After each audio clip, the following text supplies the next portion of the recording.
Hey y'all. So I am so excited to tell you that I am launching a Be Your Own Intuitive membership. I cannot tell you how excited I am about this, except I'll endeavor to tell you right now how excited I am about this.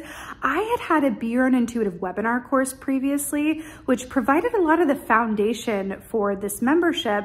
However, even though the webinar was really beautiful and wonderful experience, not everybody was able to participate because of time differences and work schedules and so on and so forth. So this membership is going to be on-demand videos for you every single week for you to watch when you can on your own time. These are going to be videos teaching you how to access and work with your intuition, because as you know, everybody, I believe, everybody is intuitive. It's just about understanding what your tools are, how to access them, how to really work with your intuition in a way where you can be your own guidance system, where you can truly be your own intuitive. And I'm really excited to share all that I know with you in this membership course.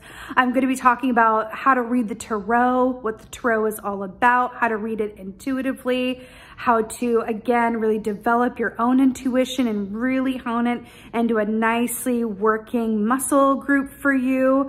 I'm going to be talking about how I read tarot on YouTube and really just anything and everything that I know about the wild and wonderful world of intuitive development and tarot and everything esoteric. So I'm so excited to share this with you guys. So I have a link to the waiting list in the description box below this video.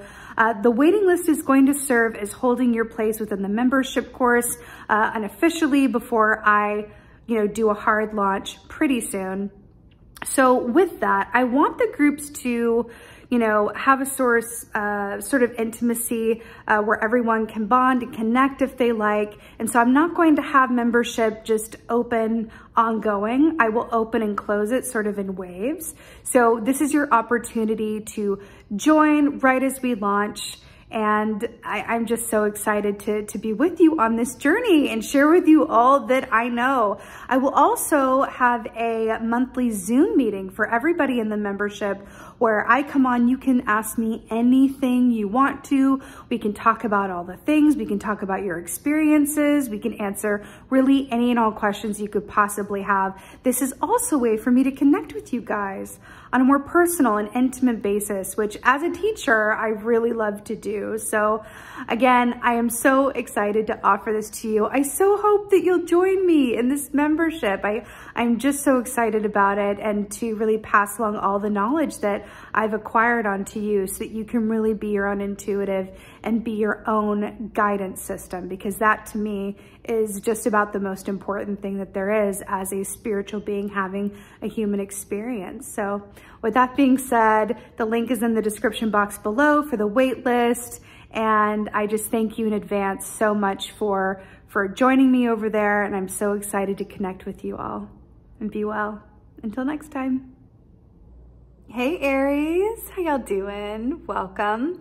We're gonna be taking a look at your first half of November general reading here. So in the meditation, I was just deep into the ocean immediately. And I saw all these jellyfish that came together and created a sort of portal. And then I saw you as the Aries collective move through the portal. And that was the meditation. It was short but sweet. Jellyfish medicine is very much about going with the flow and understanding that the more that you go with the flow, the more that you align yourself to all of the potential that is available to you outside of your own thinking or your own expectation or even your own history. So again, going with the flow, jellyfish medicine is also about, teach me to embrace that sweet, nothingness where my mind is at rest and I'm at peace exactly where I am. So it's really, really interesting. Jellyfish is not an energy that comes through all too often, but I do feel like it's a beautiful symbol of, comfort in terms of, you're not necessarily being encouraged to race forward or do anything or make the most of ABC, XYZ. You're being encouraged to go with the flow and trust that by doing so, you're on your right path and you're going to be led to, the next chapter in due time. So yeah, really interesting. Let's go ahead and see what the cards say. Hey Aries, let's go ahead and see what your animal energy is for the first half of November. Animal energy for it. Oh, fascinating, fascinating. So we have the shark. So another aspect of your meditation that I didn't mention was that when I was in the ocean, I saw shadows and I thought it was a shark. And then I saw the jellyfish come through. So it's really interesting. And I thought, oh, that's interesting. Also like sharks, shadowy depths of the ocean. Like it's an interesting aspect of fear, right? So the shark, this is Capricorn energy coming up for you. You know, Capricorn energy is very much about, you know, the practical, physical aspects of life, but it also speaks to, because it is devil energy, right? The shark equates to the devil key in the tarot, which is about fear and restriction, right? It's about, you know, the ways in which we restrict ourselves, limited thinking, and making fear-based choices. So whenever shark comes up, we're being invited to do some shadow work. And the tagline for shark energy is abundance lies on the other side of fear. So it's really, really interesting that the jellyfish were coming together to create a portal for you to pass through. And if you think about it, you know, jellyfish, you know, are phosphorescent, I believe is the term. So they light up in the dark, right? So it's this source of light creating this portal for you if you just go with it, amidst sort of a shadow aspect or darkness. I do feel like you're gonna look back on this time and see it as significant. I do feel that. I feel like this is a time of significant choices with what you choose to do right now and your thought patterns, and how much you are able to go with the flow is going to determine what comes next, interestingly enough. Let's see what's going on. What is going on for, oh, hello. 2 of Cups here for my Aries. Very interesting. So we were talking about love-based choices, right? And choosing fear over love. And then we have 2 of Cups. So it's similar to the Lovers, but the 2 of Cups is really about inner and outer reflections of love. How we love other people, our partnerships, and then also how our relationship with ourselves affects how we love other people. Because what's that saying? Like, if you don't love yourself, how are you gonna love someone else? Let me know in the comments who said that quote. It's a bit of like trivia for you. I want to see if you know who says that, where my people are at. But this is really beautiful coming through for you. It is more water energy, interestingly enough. But also, you know, those mirrored aspects as well, really coming into a place where the lion and the snake fire up top there, really coming into a place where you're going to have some choices to make, and it's going to be up to you whether, you know, you move forward from a place of balance, emotional balance, and, you know, clear seeing or not. But it's interesting here too, how, you see how it looks like they're creating portals, like doorways? It really does feel like I saw that doorway created by the jellyfish. It really feels like there's something in your energy or in your path that's wanting to move you into a new chapter, but there's a fear or some sort of restricted thinking that's disallowing it. Okay. Woo, buddy. Okay. So we got the 9 of Wands here. So 9 of Wands it's fire energy, of course, your home element. But 9 of Wands is really perseverance. It's about, you know, having gone through a lot of obstacles and struggle, feeling, you know, somewhat tired, somewhat beat up, but no less, you know, strong, and really moving through to the end of this cycle, which is the 10 of Wands, which is that burden, so that you can start again by releasing it into the Ace of Wands. So 9 of Wands is about perseverance, tenacity, knowing that you're going to reap the rewards of all your efforts, and you're only going to get out of wherever you are with how much you put into it, right? So it's your efforts dictate, you know, the course ahead for you. So it's really interesting here. It really feels like a lot of this is coming down to you and the choices that you make. But it's interesting with this fox energy as well, and then all of these, you know, prickly pines from the porcupine here as well. I want to say, how reluctant or non-reluctant are you to accept help or to ask for help? Because that feels like it's coming through in a really pronounced way for you. There's something about that. Because the porcupine really feels like this. The fox is an embodiment of magician energy, which is about a force of will and knowing that whatever you desire, you can manifest, right? By employing all the tools at your disposal and then having courage and faith in your own ability to manifest a life that, you know, is purposeful and means something to you, right? Magician is opposite of victim mentality. It's about stepping into the full seat of your own authority and ownership of your own path. But this porcupine here with the Nine of Wands, it feels like there's this barrier between this helpful influence and this power source that wants to come in and inform you. It just feels like the heckles are up. There's some fear or some pain or some loss that's kind of keeping you from getting some help moving forward. Then you have the Three of Swords, which is heart pain, loss, just mourning. What's interesting is those are elephant tusks going through that heart. Then you have the elephant here as well. So in Egyptian lore, when one would die, they would go and be presented with the scale. And on one side of the scale, they would place their heart. And on the other side of the scale would be a feather. And if their heart was heavier than a feather, then they couldn't pass forward, right? Into the Elysian fields or wherever their equivalent was, right? So it's interesting with this feather here as well and the heart heaviness. I feel like this is directly related to this shark and the jellyfishes. It's interesting because the jellyfish medicine, as you recall, was, you know, help me be free of any thoughts and the joy and bliss of just nothingness. But nothingness in the context of, you know, just turning it off in a way of like, I'm not going to overthink. I'm not going to live in the past. I completely surrender and accept what is in my highest and best good.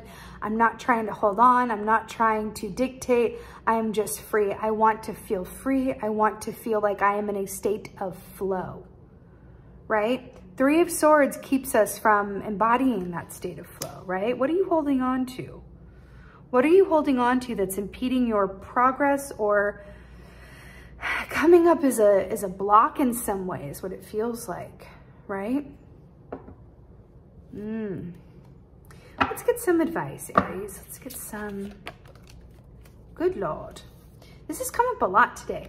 So 5 of Swords is your advice. So 5 is the number of change. We're talking about being guided to, you know, a new chapter or a new aspect of your life that wants to come through. But when this is your advice as 5 of Swords, this is, you know, I always think about the moth here when it's depicted this way, because the moth is an empath, right? It's an empathic energy. It's a sensitive energy. You've got all these 5 of Swords coming at it. When this is your advice, it's really about take care of yourself, nurture yourself, heal yourself. Really do what you need to do to separate from whatever influences within or around you that are harsh and don't feel good to you. Because it does feel like you're in some sort of harsh environment or in some sort of, you know, harsh cycle within your own mind, because the Swords rule the realm of the mind, right? And the 3 of Swords and the 5 of Swords. And then the shark as well. Remember the tagline for that is abundance is on the other side of fear.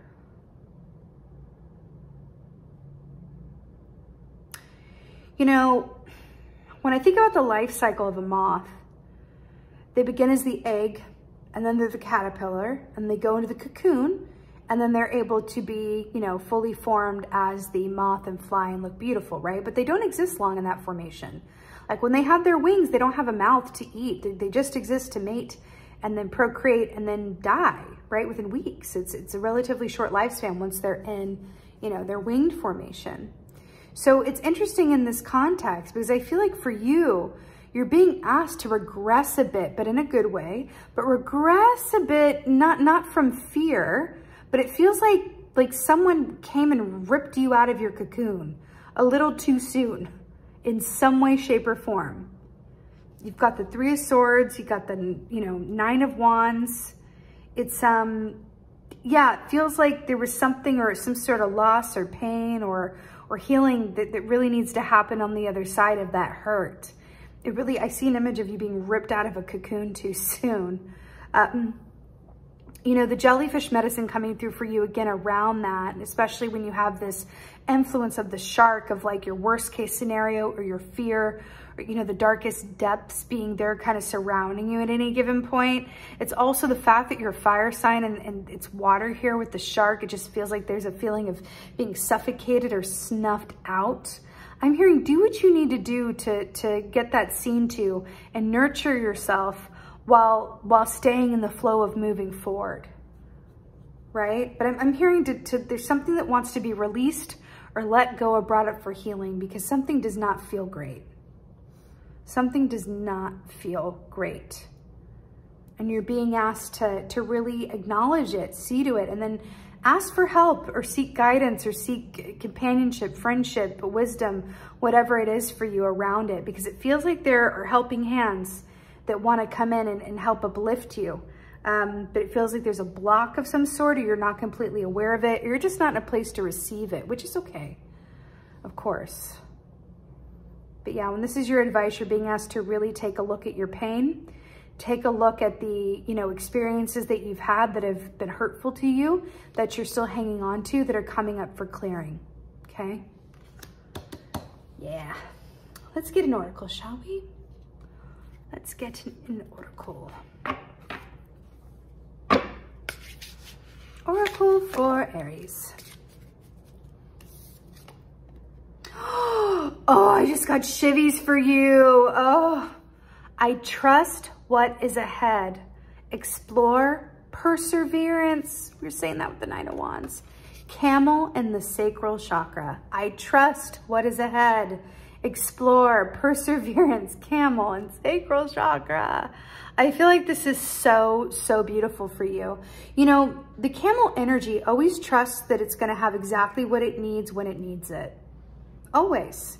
And I feel like that is such a beautiful antidote to a lot of these more difficult feelings that are coming up for you and experiences, right?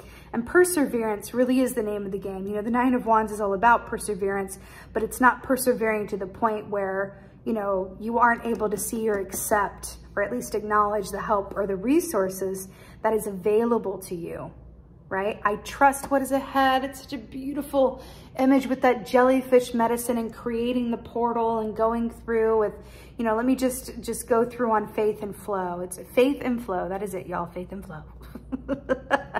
This is really beautiful, Aries. I feel like this is a very helpful tonic for you. You know, also the sacral chakra, the orange chakra, you know, that governs the root of your creativity and your sexuality and your creation. So I do feel like the fact that this is coming up for you as well is a bit commenting on some of those fear base around, you know, those lower chakras and saying like, you know, maybe I won't always have what I need, but you absolutely, truly always will. Okay. And the more that you're able to believe that and embody that, the more it will be so. Yeah, Aries. Camel is such a lovely energy to come through for you on a very, like, last, very sweet note. With that being said, I so hope that this helped and resonated. I do have a favor to ask of you. I made a video recently, a This Is Me video, talking about something that's going on with YouTube where they are mass unsubscribing people from the channel. They've been doing it for a while, but it took me a moment to figure out what was going on and then figure out if there was anything to do about it. And from what I have found, what you can do to stay subscribed is comment on this video and like it. That communicates to YouTube, hey, I want to stay subscribed.